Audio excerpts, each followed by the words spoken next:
Hi,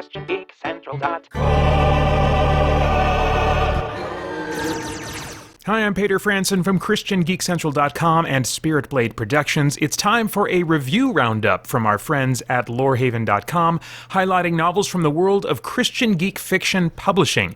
This time we've got stories from the supernatural, fantasy, and speculative genres, starting with The Weight of Memory by Shawn Smucker. What would you give for a chance to change the past or prevent it from recurring? Paul Elias is burdened by regret and the tumor that may take his life at any time. So he embarks upon a desperate quest to find a new guardian for his granddaughter Pearl in the small hometown he fled 40 years ago. But this is a novel by Shawn Smucker, and in The Weight of Memory, dark secrets lurk beneath even the most placid of surfaces. Is the ghostly woman who makes Pearl run strange errands at night merely a phantom of Pearl's imagination, or something more? The story unfolds like a sleeper waking from a dream, slowly, tentatively, clinging to the hope or fear of world-ending reality. Smucker imbues his tale with characteristic melancholy, a haunted awe of lost and desolate places, but also with deep compassion for its flawed and thoughtful characters. In the end, however, the dream world never fully recedes, and The Weight of Memory may prove satisfying mainly to readers who love ambiguity. Lorehaven says it's best for adults who wish to sink down into an imaginative and immersive reverie, and points to discern include depictions of death and grief, references to mental illness, some teenagers flirt and smooch and marry young, characters sing hymns and take the Eucharist, but otherwise any paranormal elements, including a depiction of the afterlife, aren't religiously contextualized. Again, that's The Weight of Memory by Shawn Smucker. Next up, Strays by Remy Wilkins. Rodney's mother shuffled him off to a crazy uncle while she jump-started a new life in the city. So he knew this summer would be bad, but he never thought it would reach the point of near death or a demonic invasion.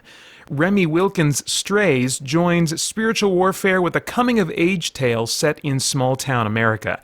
As his parents' divorce tolls his childhood's end, Rodney feels sympathetic to readers even in his anger.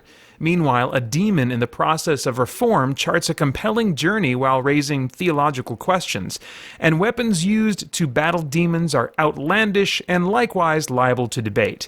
Wilkins effectively realizes the countryside setting with one or two stereotyped personalities. Not all readers will find Strays to their taste, yet Strays shares an unexpected and intriguing fusion of spiritual war and childhood's end. Lorehaven says it's best for teens and fans of Frank Peretti, and points to discern include mild language, some violence and grotesque imagery, and frequent acts of cruelty among demons, an ambiguous portrayal of a bargain with demons. And again, that's Strays by Remy Wilkins. Next up, The Winter King by Cohen. The Winter King is coming, bringing 4 months of deathly cold. This God King rules through his aldermancy, and the High Alder's word is law. In Cohen's The Winter King, the dead walk the forest, ravenous wolves wait to devour wanderers, and winter stores are quickly depleted. Cora only wants to survive the winter, but at every turn she's waylaid by misfortune, which the Aldor says is the Winter King's will. The Winter King could save Cora, but she has a secret. She hates the Winter King. She's convinced he's not the loving God the Aldor says he is, and she believes she can prove it, if she lives long enough. The Winter King is everything a fantasy lover wants: adventure, political intrigue, and a little bit of romance. Rich with allegory yet avoiding overt preachiness, this story is a must-read. Lorehaven says it's best for young adults and fans of allegorical fantasy, and points to discern include torture, starvation, death, and undeath. And again, that's The Winter King by Cohen. Finally, we've got The Dying of the Light by Mirriam Neal. Can a good man survive in a world that no longer wants him? Mirriam Neal's The Dying of the Light weaves a new tale of a modern Robin Hood set in a near-future Japan. Saizu Akita returns from 5 years in war.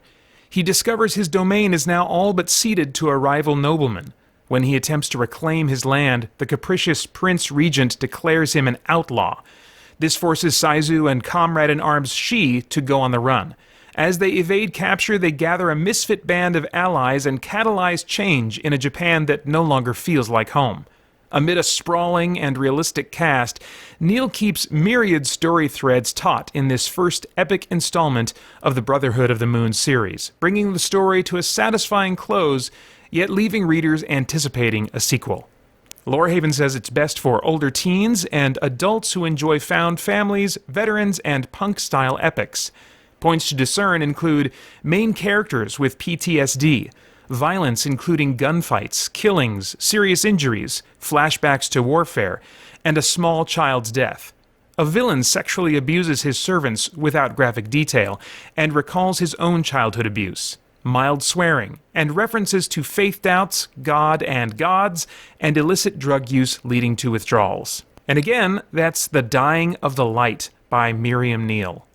And that's all for this time, but remember, you can find tons more great content over at LOREHAVEN.com. Do you believe in the supernatural?